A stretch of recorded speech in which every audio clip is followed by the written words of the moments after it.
Chapitre 4. Première partie. Le constat. Alors, la spiritualité. Sujet fédérateur s'il en est. Du moins, si l'on parle plutôt religion. Ah oui? Selon des études statistiques, 84% de la population adhérerait plus ou moins à une croyance répertoriée, c'est-à-dire incluse dans l'une des différentes religions de l'humanité. Et effectivement, même si l'on en restreint la portée, ça fait encore beaucoup de monde. Normal, car la religion n'est pas, comme tu le sais, la spiritualité. Oui, la spiritualité proclame l'autonomie de l'esprit, sa survivance au-delà du corps, et son évolution dans des plans supérieurs. Voilà, pour résumer. Et la religion, si elle contient bien une part de spiritualité, est avant tout un système. Elle revendique sa part, et quelle part, dans tous les ismes bien connus de l'histoire humaine.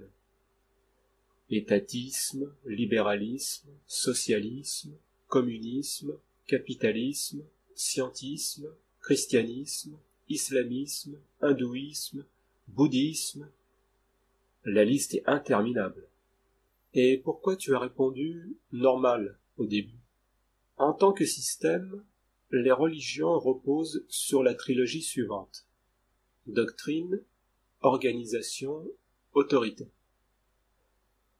Ce schéma satisfait une majorité d'êtres humains, qui par nature sont grégaires, c'est-à-dire qu'ils aiment à vivre et évoluer en groupe. En outre, la religion offre ce petit plus indémodable et insurpassable, l'espoir, et pas qu'un peu, pour toute une éternité. Quand on voit les conditions de vie d'une majorité de personnes sur notre planète, on comprend bien l'impact d'une telle promesse. Oui, et ça laisse du temps devant soi pour en profiter. Si l'on considère l'ensemble, religion et spiritualité, peut-on imaginer qu'elles puissent changer la nature humaine, créant ainsi une société idéale?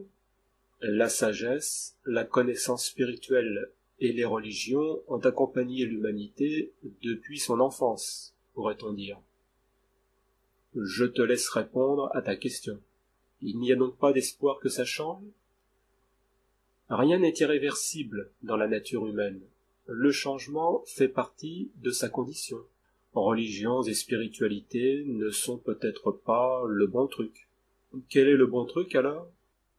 Impossible de répondre de façon directe et dogmatique à une telle interrogation. On verra, lorsque l'on parlera de la société, vu que l'on baigne dedans, quelques pistes possibles. En attendant, poursuivons sur la spiritualité en s'attaquant au principe ultime, Dieu. Car j'en ai pas trouvé un pour le précéder. C'est clair,